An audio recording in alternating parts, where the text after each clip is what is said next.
All right, guys, I think we are officially live here today. I don't know if we're going to have a large turnout because today's on a Monday. Normally I do these on Tuesdays, just studio time being what it was. We had to do it on Monday this week, and I did mention that last week, but it's easy for people to get into routines, and so we'll see if we get that many people here logging in. Just a real quick update again. It is going to be a live stream, Ask Me Anything. There may not be a lot of people on today, just considering the July 4th holidays and just the schedule and the issues that are coming up. I imagine if you're like me, you're probably getting ready for some kind of July 4th activities and possibly barbecues or fireworks or whatever it is that you do on July 4th. And so what inevitably happens is that you're more focused on that than doing a live stream, Ask Me Anything with Glen Morgan at We the Govern, which I totally understand. So this is kind of a test for me to see exactly how many people would come in on the July 4th holidays. It's like trying to do it a couple days before Christmas. But that being said, of course, the weather's better too, so you're going to be outside. But anyway, with that being said, we're obviously trying a slightly different format. If you notice, my widescreen camera's off here in a little different location than what I normally have it at. And so perhaps it just helps you get a little bit of a sampling of the actual studio here that we have at We the Govern that I'm very fortunate to be able to use. And then just a real quick reminder again, I do have a couple of Doge Washington training classes coming up, but not until July 14th. I believe it's the Monday the 14th and that Wednesday, if I remember correctly. And so that's going to be Lewis County, and not trying to forget anybody here, but I know it's Lewis County on that Monday. And then I believe on the 16th, I'll have to go back and look at my own schedule here. I didn't write anything down on that, but we had a great Doge Washington training class this last week, both in Enumclaw and out in Silverdale, and I was very interested in some of the stories and some of the feedback that I had from a number of the different people out there. The Silverdale one was the first time we've tried it in a restaurant, and it actually worked out pretty well. I know we ran out of tables or chairs at the tables, and so I was a little concerned that we were going to max out on the fire capacity for that particular room, or at least what the fire department says we're allowed to have in that particular room, but it ended up we were able to stay underneath that, and it worked out pretty well. For those of you who are doing good work out in these various communities, both in King County and out in Kitsap County, your work is greatly appreciated, so don't think that people are actually not paying attention. It's really good to see the number of people that are engaged and willing to pay attention to what's actually going on in their government. So today I was able to get a couple of videos prepped for later this week. One of them, which I'm hoping to launch tomorrow, is going to be about a public disclosure PDC complaint that I'm just filing against a Olympia City Councilman. And mainly I walk you through how I identified the violation and how you could identify the violation as well, very specifically. And it's mostly just, I think sometimes doing these sample videos like this where you show how to file a complaint like that, or how to find the violation anyway.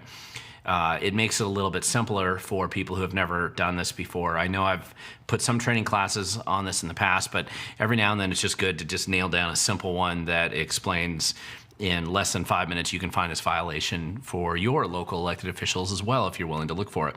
And it doesn't mean everybody commits the same violation, but it's a fairly simple process and requires you checking 2 different documents, and essentially it was a pretty solid one.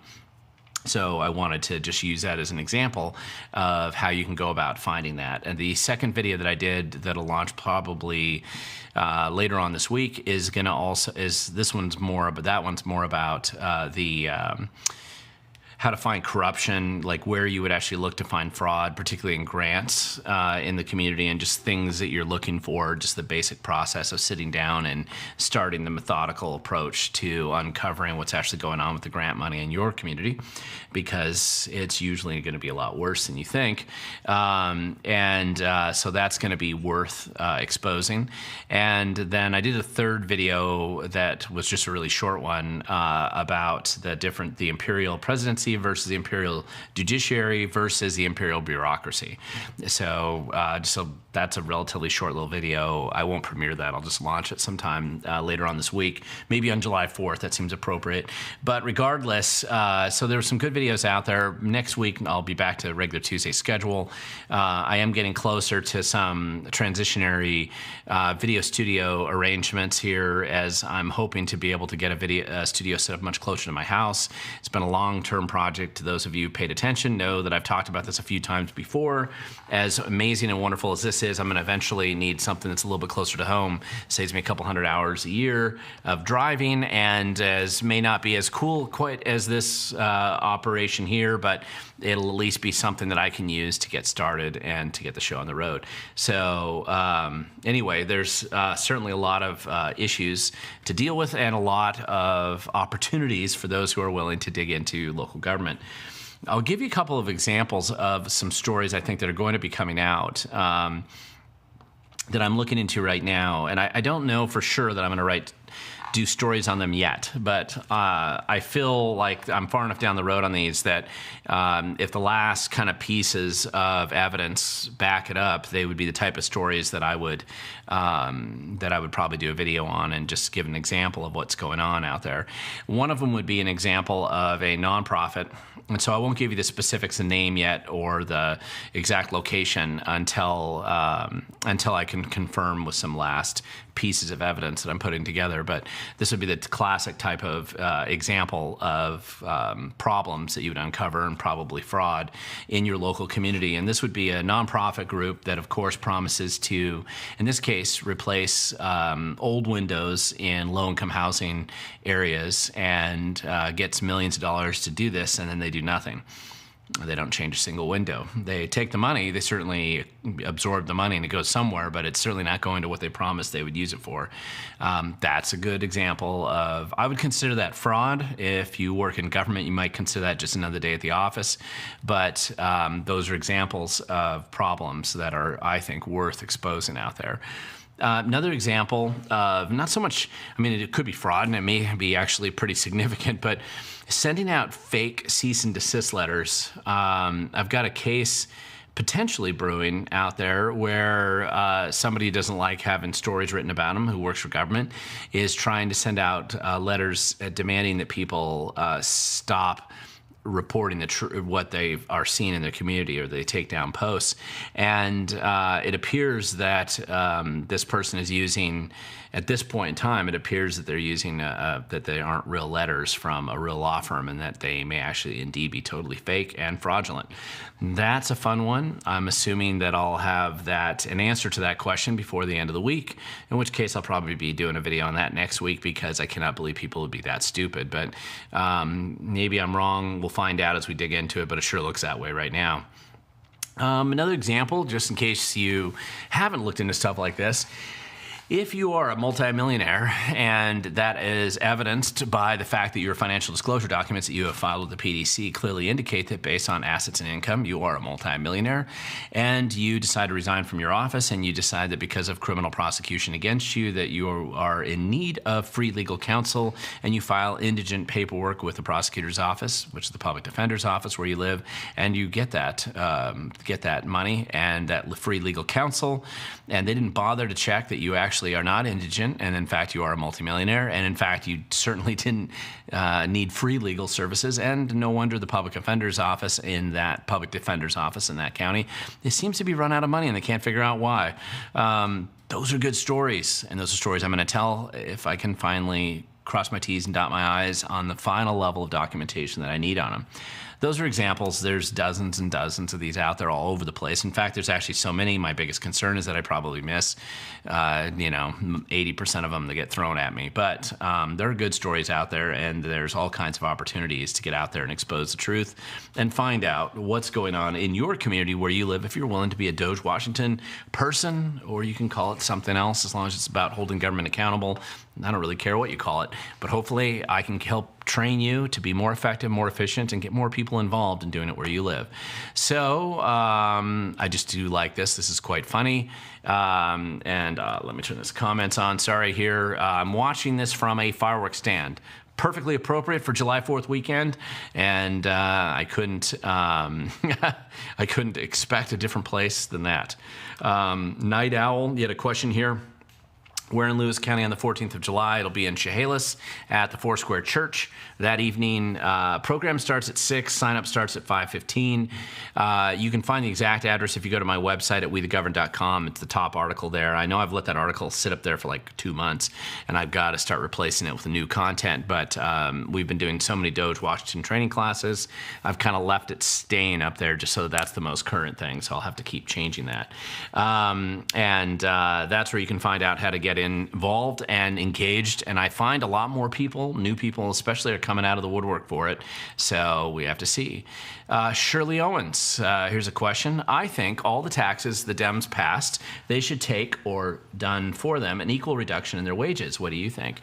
I've thought about that before. There's been different ways that we've looked at something like this. For instance, whatever percentage increase that you have of taxes, that you take that percentage of decrease in your personal income. And to see if that actually would constrain or reduce the abuse that we see up there. I'm not sure that it would, but I think it's a worthwhile exercise to go down and consider. And in fact, that might be one of those, that's actually a fun proposal as an initiative, because it's very clear that there's no direct financial impact. Like, they couldn't put those phony baloney statements that the AG invents in order to try to skew the voters from voting for tax decreases. And that one wouldn't be a tax decrease, it would just be a cost decrease. So it could be fun. And it'd be fun to see just the ballot title challenge on that. I'll have to go down that road and see where that goes. There's a question here from Jack Palder. Thank you for using the @WeTheGovern. It's easier for me to spot your question there. It seems our legislature is using nukes against the citizens, and all we have is a pea shooter in defense. Yes, it seems that way, because that's probably fairly accurate. The other problem that we have is that oftentimes that what you see in government today is not like something that just suddenly happened 2 to 4 years ago. What you see is the culmination of probably about 40 years, give or take, of egregious stupidity and incompetence in the opposition side of things more than anything else. If you don't provide adequate competition or political options for people, I do believe that you inevitably get the worst people you can find in the community to get in charge of government, which is what we have today. And so you have a much higher concentration of corruption, you have a much higher concentration of ignorance and incompetence, and it seems amazing to people that just wake up today to the political drama surrounding us, and they decide, oh my God, I can't believe that we have people that dumb or that bad or that corrupt in government. It didn't just happen overnight. It took a little while to get here, and unfortunately, turning around the ship is not as easy as people think, particularly if they've tried to throw a lot of obstacles in the way of you turning around that ship. It's still worth turning it around, and that's why we engage and we're involved. But a lot of this, I think, is just the cumulative impact of decades of apathy and ignorance, mostly, that kind of allows you to get here. One of the things about living in the Pacific Northwest that we're kind of blessed by, and I think people forget about this sometimes, maybe, it's just that it's a beautiful place to live. It's a wonderful place to raise a family. Again, living rural in Washington is, especially, I mean, I've used to spend my summers in Eastern Washington, visiting my uncle and other family members on the east side of the state, but I grew up in Western Washington, as did 4 generations of my family before me. And we live in an amazing state. I just recently had a son that was trying to go up, climb a mountain, not a really big mountain, but fairly high peak that he was going up after graduation in the Cascades, and he got snowed out. Just wasn't able to go any further. It was a little too dangerous. So they camped out up in the snow, and he and his buddies decided that they were done being in the mountains that day. They packed out, threw their stuff in the car, and within a few hours they were down at the ocean and camping at the ocean instead. It's an amazing thing to be able to experience that if you've ever done that yourself. It's fun to see that contrast all in a day, amazing experiences that you have when you're doing stuff like that. The Pacific Northwest has it all over the place, and Washington State in particular does. And I think what happens is we get lulled into a sense of apathy because of all of the, I mean, it's a beautiful place to live and to work and to raise a family. And the presumption is that sane and normal people are running government, and that they won't be the corrupt people that they are. And it's a nature of it is human nature, I believe, that inevitably, if you put people in government and they're there too long, corruption seems to be inevitable, and it's not like a perfect form of stasis where you'll just get honest people and somehow, with nobody paying attention, they'll be honest. That's not going to be how it works. And so anyway, that's what we get into now. And so this is the situation that we find, and it's going to be a bit of hassle. It's going to be a lot of work, probably cleaning things up. So let's see. Jason Fisher, question, nice background. Yeah, I tried a different background today. Thanks for noticing that. Anyway, nice background, no MacBook today. Have you been following that Oregon banned FRT triggers and expanded gun-free victim zones? And I wasn't following some of the Oregon drama next door, and I realized that sometimes our states are in competition. We're throwing Colorado in this mix, maybe Illinois, New York, and other bands of insanity to try to see who can come up with the dumbest ideas in government and who can make their community the least safe. So Oregon sometimes competes with Washington on that when it comes to some of the anti-gun opportunities that have come up lately. And of course, obviously the problem with gun-free zones is anybody who's ever bothered to even for a second study this issue is that all they do is create free fire zones for criminals and in an effort to disarm the citizens who live there so that they can't defend themselves. And it really, most of these situations, not all, but most of the situations in which we've had mass shooting events of some kind have involved gun-free zones. It's one of the more attractive elements to that type of an environment for people who are crazy and bad and willing to do evil and terrible things. But we'll have to see which state kind of hits the wall first. There are some, it does seem likely, although again, people. This is we've had this big debate about because of the Supreme Court decisions late last week in regards to the imperial presidency versus the imperial judiciary, and Amy Coney Barrett's dissection of Supreme Court Justice Jackson's absurd dissent that Sotomayor joined her on. And it was about arguing about the imperial presidency versus the imperial judiciary.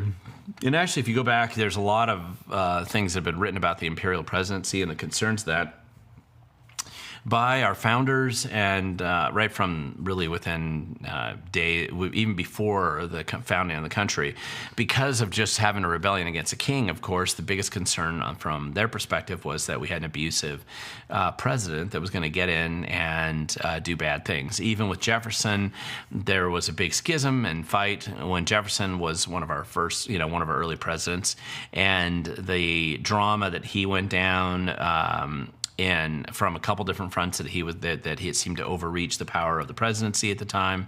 The Louisiana Purchase, which most people view as a positive thing, but that was clearly, even in his own mind, going beyond the role of the president, probably to the benefit of the country, of course, at the time. Fighting the Barbary pirates seemed to be an extension of the role of the president beyond what they were looking for the president to do, although to his credit, he did get a declaration of war, I believe, at the time. One of the things to remember, too, is during Jefferson's time, that was actually when our country actually abused the First Amendment the most, where they actually put people in prison over posts or articles that were written in some of the local journals at the time. And it's worth going back and looking at that history, because it took a while for the early days of America to fully understand or accept what the First Amendment and free speech truly meant in our country. So a lot of that's kind of going on. And it's interesting to me to see the shift going on, to some extent driven by some Supreme Court cases. Others are being driven by just the general population concerns about, the popular concerns probably about a variety of issues. For the first time in probably 100 years or so, it seems like there's a general recognition. Doge, I think, helped this just in the incompetence and corruption of government. And then what are we going to do about it? Because it's obvious that we have a lot of clowns back in D.C. that are unwilling to fix some of these problems. But nevertheless, we're hitting significant inflection points, I think, that are going to make these years quite a bit interesting. And we'll see how it goes. Let's see. Lance, you have a lot of comments up here. You're saying my site's a great source of information. Thank you very much. I hope so. Jason, you got a question here. What career choice do you think is best in Southwest Washington? A welder, a cabinet builder, or HVAC? I originally tried to get into IT, and I haven't had much luck. Funny you should mention that, since there's been quite a few articles written lately about the fact that there's a lot of unemployed IT and computer science people coming out of college today with those degrees. And if you don't have to go back very many years and say, everybody said, go get a computer science degree. And so we've driven millions of people actually to go get computer science degrees, and now it looks like that as a career path, that may be a reduced and less optimal form of employment moving forward, certainly not as lucrative as it used to be in comparison to other potential job opportunities in the future. If I had to choose between those three, I would say a welder is a really good move. Probably HVAC is up there with welding. I'm not sure about cabinet building. I was a cabinet builder for 7 years myself when I was in high school and college. I worked in both my uncle's cabinet shop and another big cabinet shop for one summer as well. When I was that age, it was a great way to make some money, good skills to pick up, in my opinion, especially we were doing custom cabinetry, so it was pretty fancy cabinetry work at the time. And I'm really glad that I have that skill, and it did help a lot, but I wouldn't say that's a path to making a lot of money. As ridiculous, I recently went through to get some quotes on some cabinets lately, and I was stunned at the price. And it's enough to get you to build your own shop and put your cabinet shop in yourself so that you can just do all your own woodworking, which is achievable, but probably not realistic for most people. And one thing I would say is that, and I'm not able to do that right now either, but I wish I could, especially if you know how to do it. It's annoying when you see how much they charge you for some of that stuff. But I don't know that that's as, you're tied into the, with cabinet building, you're going to be tied into the construction business. And if people have disposable income, they're going to eventually decide, I can't, we're gonna hold off and keep our crappy cabinets here, or we're gonna go to IKEA and just fill in the blank with something real cheap, and you're gonna run into competition, and potentially when things are tough, it's gonna be hard for you to keep the business rolling. It requires a lot of marketing to make sure your business gets out there. Obviously, most cabinet builders link up with either a retail operation that fronts it for them, reduces their profit, but at least gets more business their way, or you're working through a preferred selection of builders, and again, you've hitched your wagon to some other people's business models, whether they're successful or not. So that's always a risk. Welding, I always think there's a good place for welding, and most of that's commercial. It's not so resident. You're dealing with a skill set that there seems to be a limited level of number of people that are trained to be welders. And so most welders are just aging out and they're retiring, and you don't see the younger group come in, which is usually an opportunity when you have some kind of growth in the future. Welding, I think, it's a really good job, actually, if you know how to weld. I only know how to farm weld, which is very different than being a real welder. And then HVAC, working on HVAC systems. I actually think that's a great career path. I know people that have worked in that business. I know people that were entrepreneurial in that business and made a lot of money. More money than attorneys and doctors that I know. So again, HVAC system goes down, you need somebody to come in there and fix it. And in that case, it's usually a commercial business type operation. I realize you can do small residential HVACs, but usually the commercial HVAC business seems like a pretty good, steady industry. So that's where I would look. I think there's a lot of opportunities for blue collar work, or at least what's been classified as blue collar work in the past. And I think there's more opportunities for that moving forward. One of the great failings of the modern education system, certainly post high school, especially although we don't really have enough trade schools at a young in high school, and we really should have more of those. Anybody that's been to a mechanic in recent days, you just realize how desperate they are to get people to actually know what they're doing, which is very hard, I think.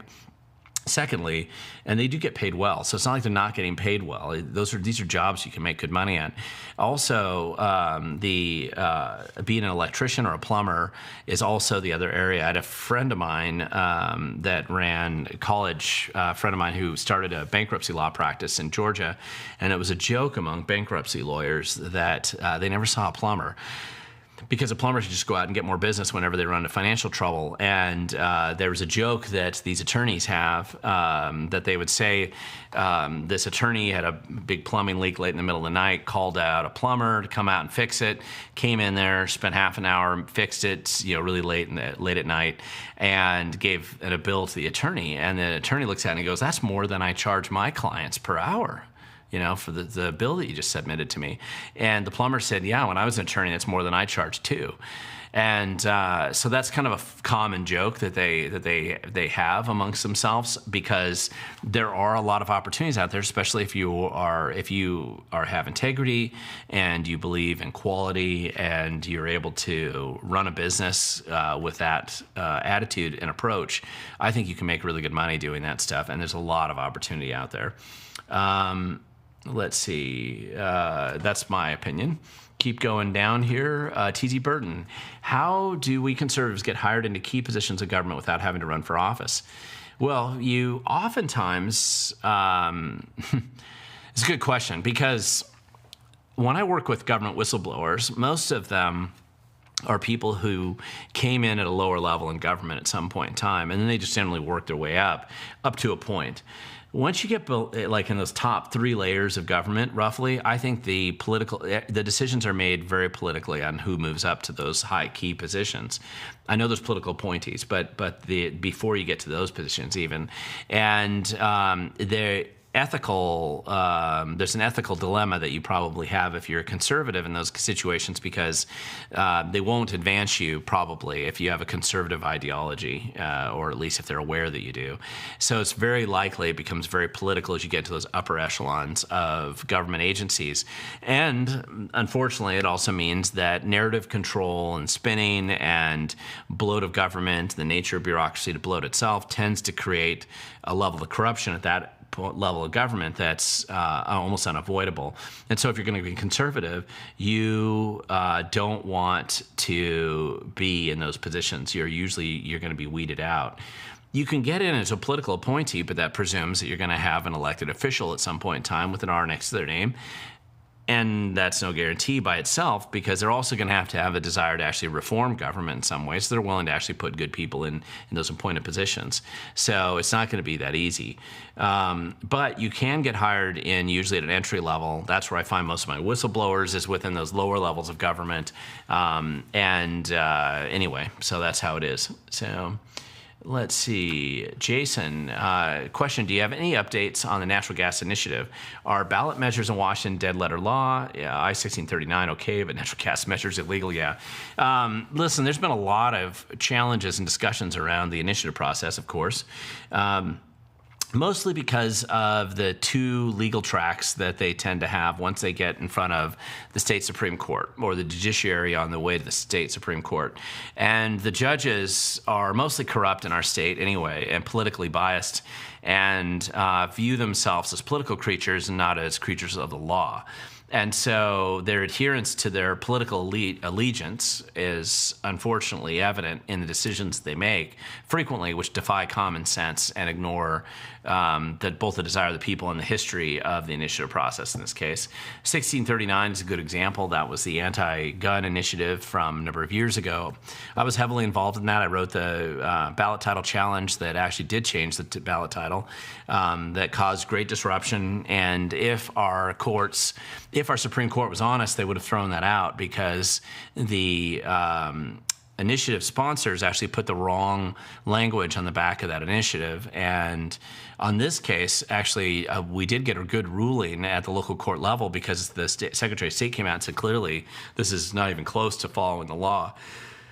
And so we seem to have a pretty good case, but of course the Supreme Court got the squeeze, and they decided on a Friday night to quickly say, no, that's okay, let it go before the people. And then a multi-billion dollar, with the billionaires funding it, of course, pushed that thing through.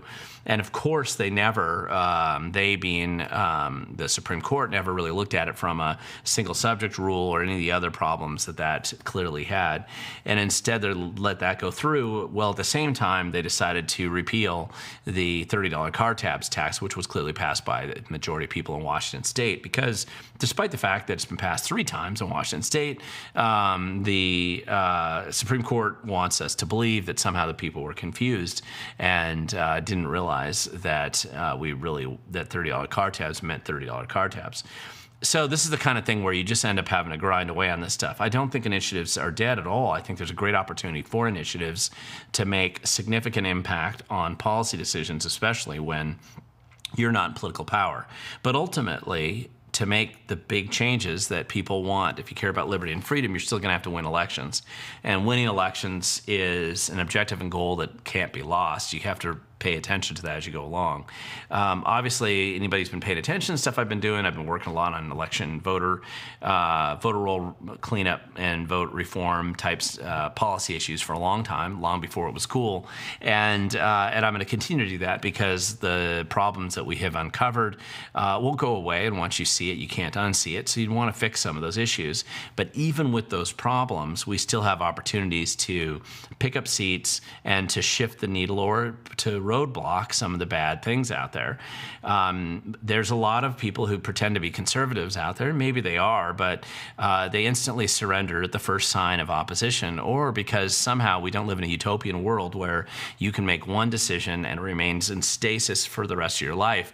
And there's bluebird butterflies and sunshine, and they all come out of the woodwork, and utopia is here now because we had a political fight 40 years ago and nothing ever changes after that. That is not a realistic assessment of either human nature or history. So you have to realize you have to continually, eternal vigilance is required if you care about liberty and freedom. But a lot of people find that to be a lot of work, and so they want to run away thinking that they can escape and somehow land in utopia. Whether that's Idaho, Texas, or Florida, I don't know, but you think you find it, and then you get there, and it's not quite what you thought. So there's, you pick a place where you want to live and around people you like to live with, and then find a solution moving forward after that. That's what I think. I do not know what you are referring to here. Lancelot's saying something here, but I don't know how to say do bad things. Really, I have no idea what you're referring to there. Steve Leach here. Haven't heard much of anything about Trump making judicial appointments this time around. Any information you can provide would be appreciated. And that's a good point. You haven't seen a lot of commentary on the judicial appointments at this point in time in the Trump administration. And I really haven't read much about it either. So you're not alone. I haven't heard a lot about it. That might be something I just have to look into. I have no answer to that. And that is a great question.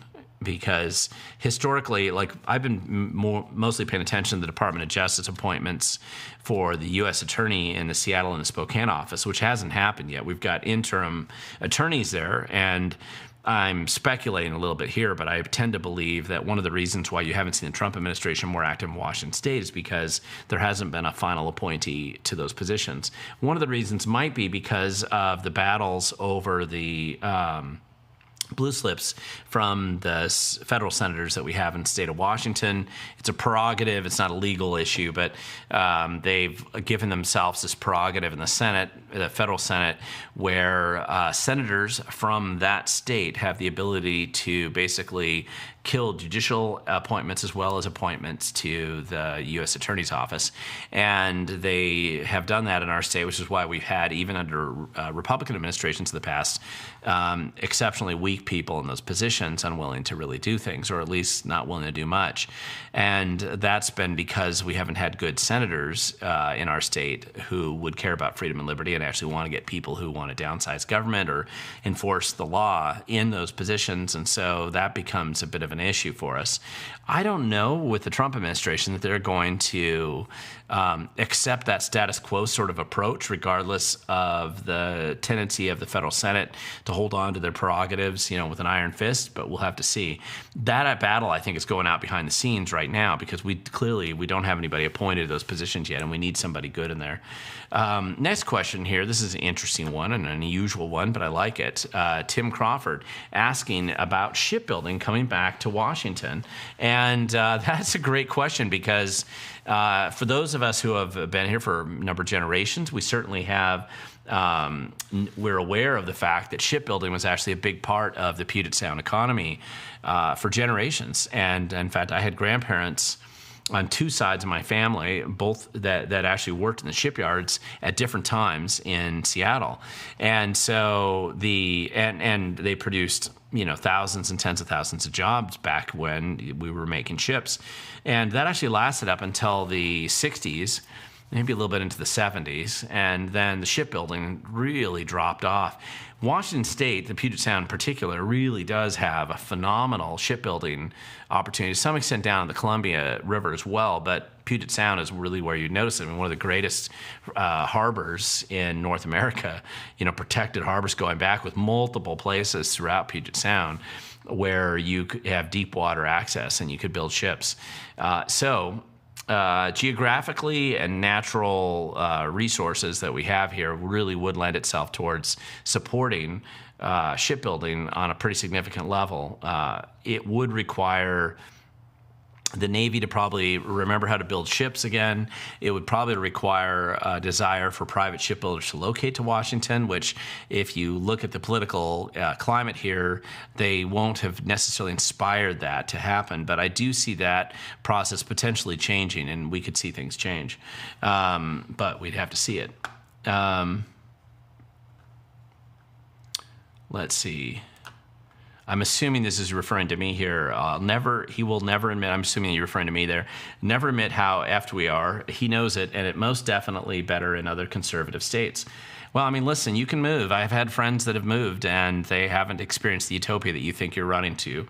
So, and also, because you flee, what typically happens is you make things worse by leaving, obviously, but then you get there and you're not going to find the solutions that you think you're finding. I'm training activists in conservative states now to look into corruption and fraud and dishonesty in those states, similar to how we find them here in Washington. And it's interesting. It's a human nature thing, I think. It doesn't ever go away. You do have legal benefits, I think, in some of those states, sort of, but I'm surprised at actually how bad it is compared to what I thought it would be when I went out and looked at some of them myself. I've just seen that if you have a community that you live in. Now, listen, if you don't like anybody where you live, you have no family, you have no attachment, and you just bounce around your whole life anyway, it probably doesn't matter where you want to live. But if you have built up anything and in the community you live in now, it's going to be much more costly usually to try to restart over somewhere else. The political path is just one element of what you're dealing with. But that's just something that you have to, obviously everybody has to decide for themselves. Again, if you don't like where you live and you don't like who you're with and you just generally don't like life in general, then moving sometimes, change the scenery for you can help. If it's just the political process, I would really think carefully before you decide based on that. And I've had plenty of people that have moved to the other states and some now who have moved back because it's not quite what they thought they were getting. Good point raised here, and this is a follow-up to the previous question here. Union electricians make over $50 in our state these days, $50 an hour. It's a good path, and actually they make more than that once you've been on there in that path for a while. And yes, they do. I mean, I think being a good electrician actually gives you a lot of opportunities. There's generally this belief, and I I'm hesitant to know for sure that it's going to go this way, but in theory, there seems to be an approach of bringing manufacturing back to the U.S. This is close to my heart. I started out in manufacturing right out of college. Nothing super exotic, just a lot of it was metal, powder-coated steel components, hitch-mounted bike rack systems that I was dealing with, medical devices, and computer accessory products that I was involved in manufacturing, actual manufacturing, so from raw material to finished product.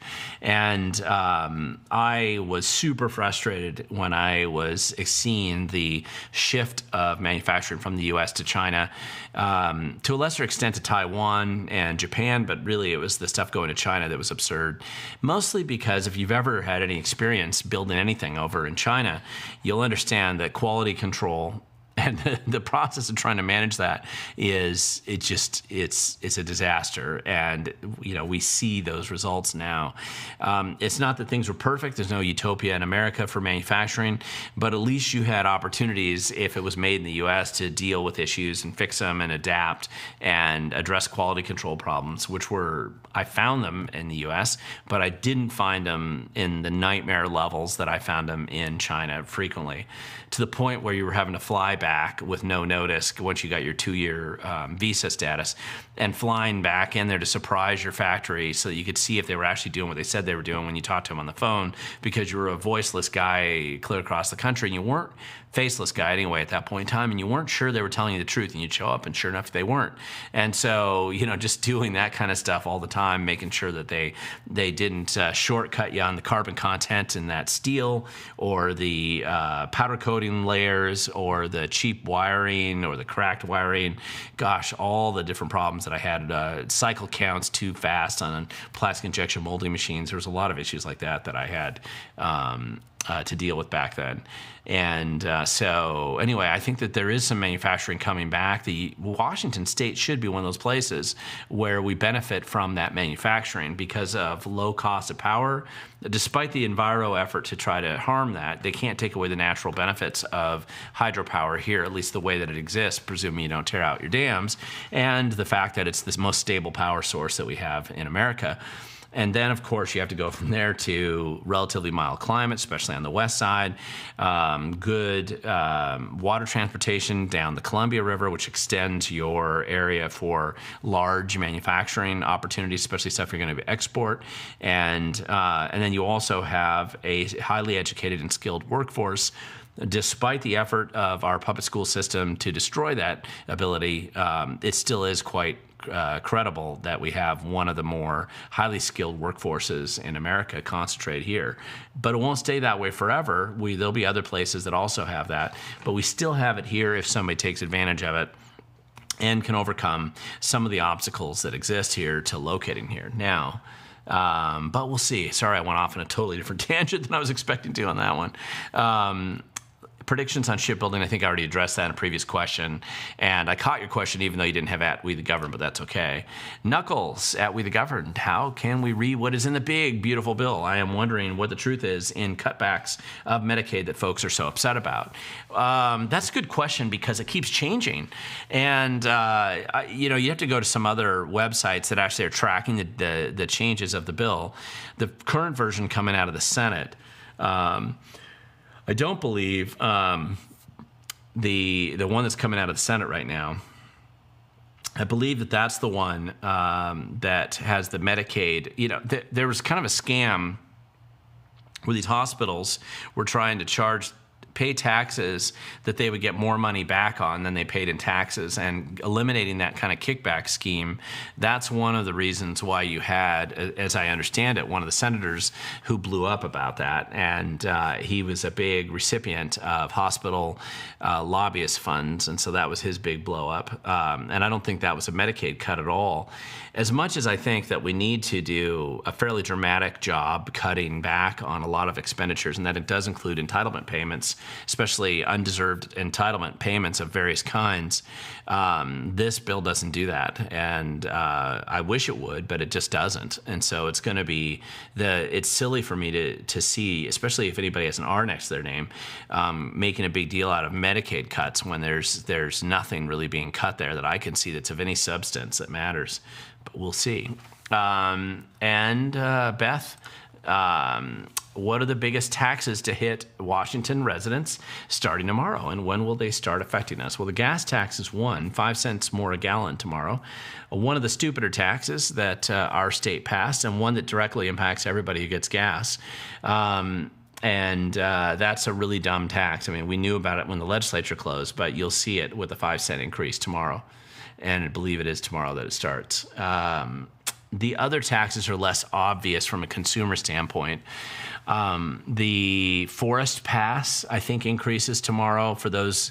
I only know that because I know we went and bought some recently when it was still the lower price. And that's one that's going to hit, but that only affects people who go out there and actually go hiking and camping in the woods and parking in places where they need the Discover Pass. Then you have...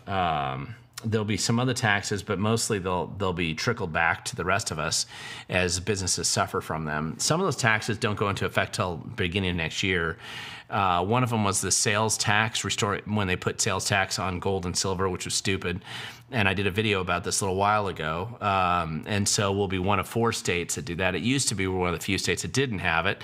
And then eventually all the states caught up with us, and now we decided to reverse it recently. Let's see. Next question. But that's a good question, Beth. So we got a lot of taxes. I'll probably do a special on the dumb taxes that were recently done. Wix, the primary in New York City, mayor primary, has highlighted Zohran Mamdani popularity in New York. Will the National State Democrats lean into socialist candidates like him moving forward? And that's a good question. I think that the Democrat Party establishment won't admit that they are going to openly advocate for socialists, whether they want to call themselves Democrat socialists or communists or any other kind of ist versions. They will never come out and openly admit that that's where those are the policy stances that they take as a party. Now, if you read their party stances, outside of some of the other oddball ideas they clearly have been inching down that road for quite a while now. They're not alone in that. And the New York Democrats are particularly extreme when it comes to that. But they've also been asleep at the switch in understanding how they've been incubating kind of the most extremist and dumb ideas that they could find and putting it into their political party platform.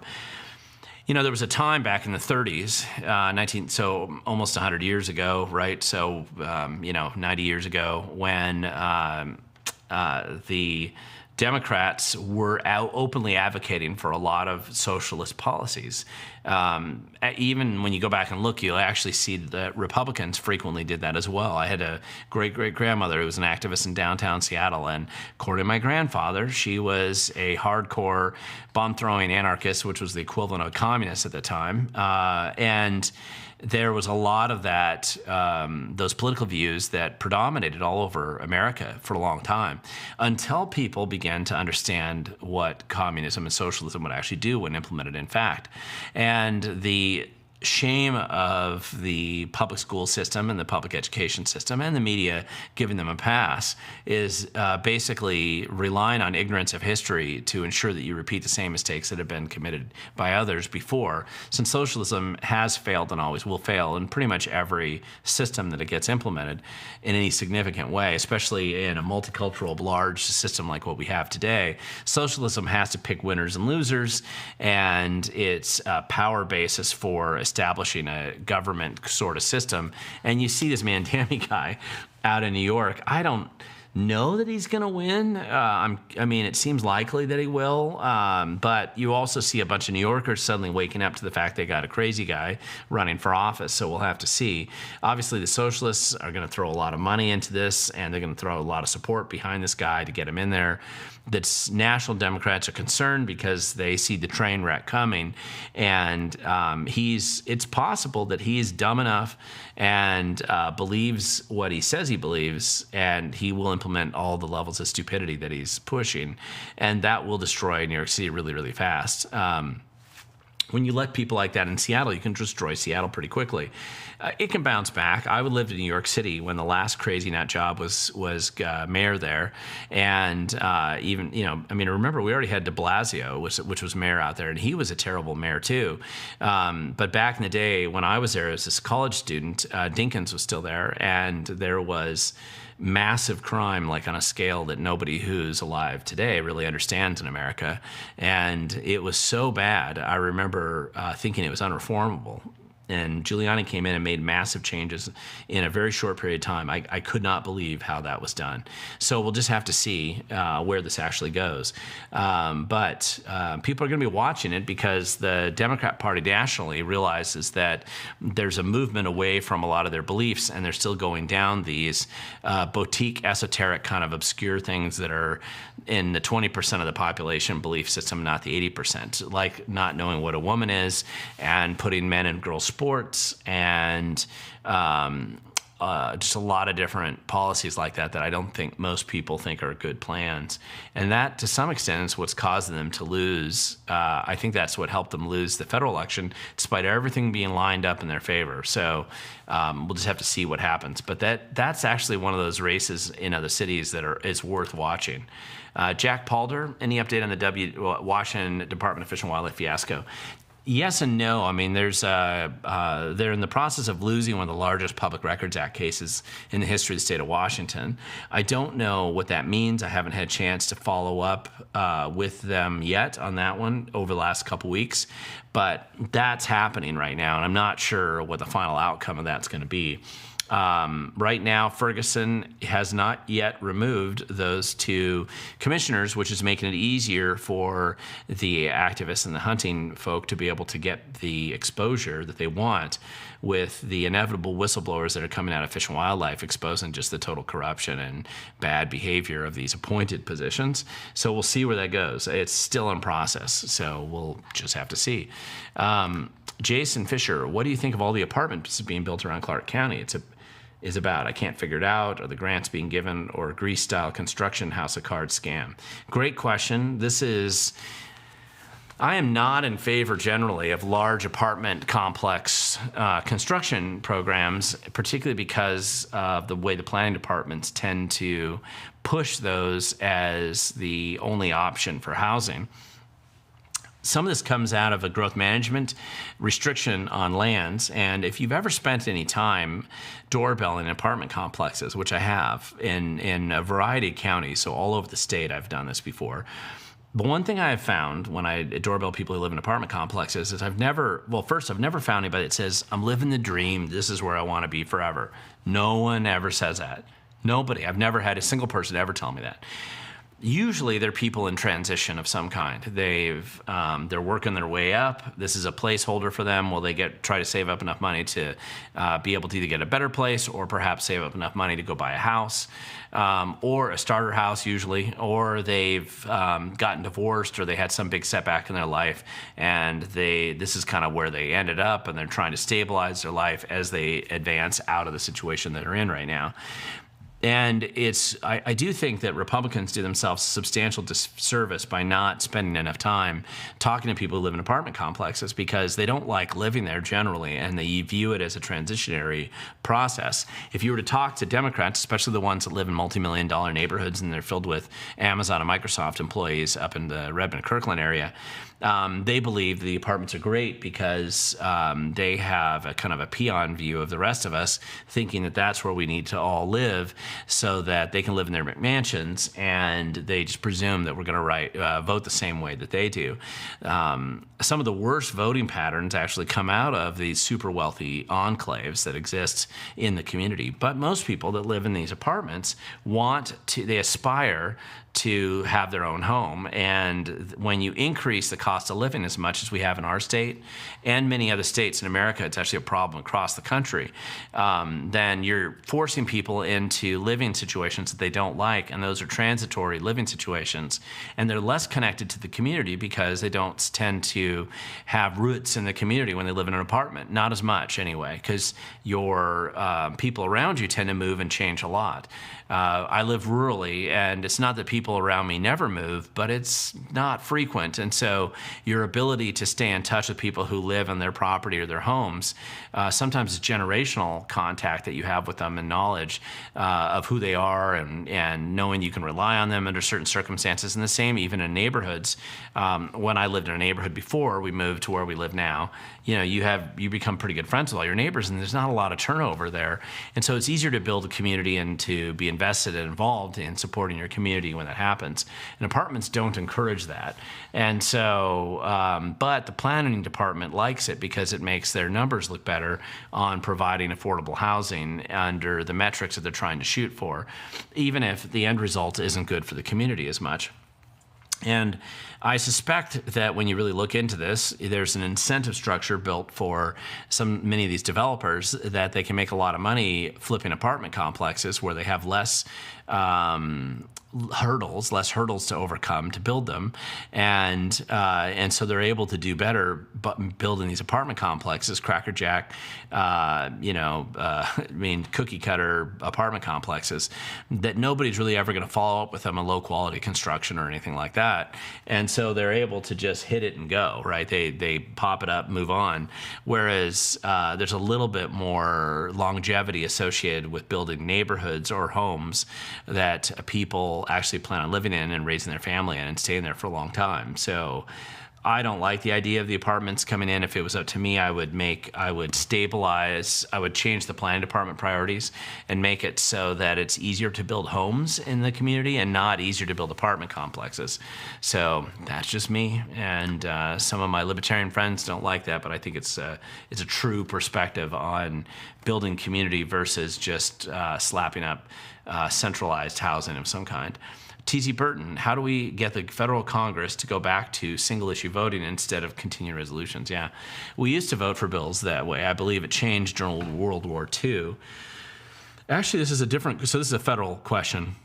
And I despise the continuing resolution approach, and mostly it has to do with the filibuster approach to legislation, in the fact that if you can't compromise on a piece of legislation, and you won't be able to, I don't think, to get anything good out of it, with the substantial difference that exists between Republicans and Democrats in the legislature. The problem is really they've allowed the filibuster threat to exist without people actually having to filibuster, and I think that's the problem. They need to just force them to filibuster then, because they won't be able to filibuster forever. And the theory on the filibuster was it would delay passage of the vote long enough that people could compromise or work out whatever their differences is. That was the kind of the theory. And I know the Democrats hated that, and so they wanted to take away the filibuster when they had a majority, and now the Republicans are in a majority, and the Democrats threatened filibuster. Suddenly they rediscovered the value of it. What they would, and I agree with your question about single-issue voting instead of these continuing resolutions, and I'm against the pork carve-outs that they allow, this carve-out stuff that they keep letting them put in. And so one of the things about it is I would recommend that we just simply allow the filibuster to exist for real. If they say they want to filibuster a resolution to take away fraud out of Medicare, for example, then let them filibuster that for as long as they want, and eventually you're going to have the majority of votes when they get tired of filibustering, and you can just pass it. It drags out the legislative process, but at least you get things done. This continuing resolution stuff, I think, is kind of an end run around a structural problem that you have there that could be fixed. And I understand some of the nuances, the political drama back and forth, and there's unfortunately Republicans that are also corrupt in D.C., and they like their little pork barrel carve-outs too. And so it's just the biggest challenge to get through all of that. Amazingly, it's amazing that we're getting through anything sometimes. Let's see. T.Z. Burton, state Democrats passed an equity and housing bill based on race. And how is this constitutional when government can't discriminate based on race and everything else?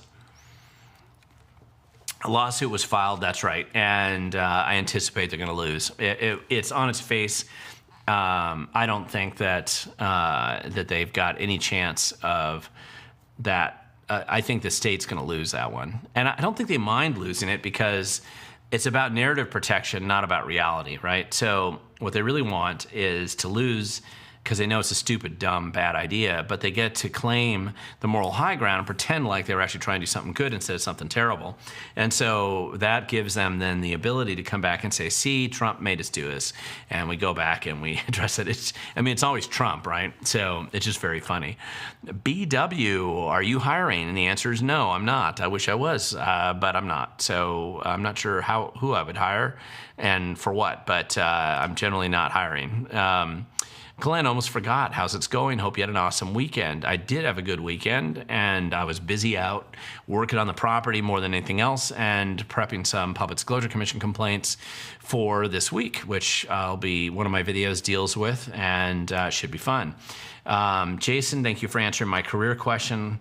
Very informative. I hope so. That was kind of off topic, but again, it is an Ask Me Anything live stream, so you get to ask me anything. No guarantees you're going to like the answer or that I even know how to answer it. Question in the New York City mayor race, does Adams have any chance of winning, or is the communist a shoo-in at this point? Jason, that's a good question. And if it wasn't for ranked choice voting, which New York does have, which is one of the stupidest ideas ever created for election systems, if you want something that can never be audited or never understood and nobody will ever really know how to fix it once it's implemented, it's ranked choice voting. And New York City mayoral race is a good example of this. Adams has a decent shot of prevailing, but only because this guy's so crazy that a huge percentage of the Democrat establishment in New York is willing to get behind him. He's gone far enough that I think the Republicans will probably also support him, if for no other reason than just to block Mandami guy. And you also have these other little factions. New York has a bunch of different political parties, which kind of water down the vote in their elections. But if these conservatives, Republicans, the lion's share of these Democrats, independent people, if everybody gets behind Adams, he probably wins. I don't know that that's possible. I mean, he's not a perfect guy either. None of them are, but it's a weird little dynamic out there, and it's impactful only because this is one of the biggest cities in America. And I lived there for 4 years as a student. It makes me appreciate it. I like to visit. There's no way in heck I'd ever live there. I'm a rural kid at heart and prefer to live rurally as much as possible. Now, one thing I find when I travel around the country and I meet people who live in other parts of the country rurally, there's a lot more that unites people who live rurally than with people even who live in the city in their same state. And it doesn't matter if you live rurally in Florida or if you live rurally in Hawaii or you live rurally in Alaska. There's a lot more that unites your approach to life and perspective on just living than you have with people who live in a city. And the biggest challenge, this rural-urban kind of divide, I think is intellectually and politically quite a challenge. So we'll see how it goes. Jason Fisher, what do you make of the Seattle police chief saying he's willing to go to jail? I just think it's grandstanding, to be honest with you. I don't know that, I doubt he's really willing to go to jail, and it's an easy thing to say when you don't think anybody's going to put you there. So I don't think the Seattle police chief's that serious when he says that. That's my opinion anyway. All right, guys, I know that this is a holiday week. Hopefully you're planning an amazing July 4th event with your family. July 4th is a great opportunity to remember the founding of our country and to recognize just how far from that tree our politicians and our current political class has actually fallen, and then recognizing the fact that the fight for freedom and liberty is an eternal battle. It does not end tomorrow, and it starts with you and I.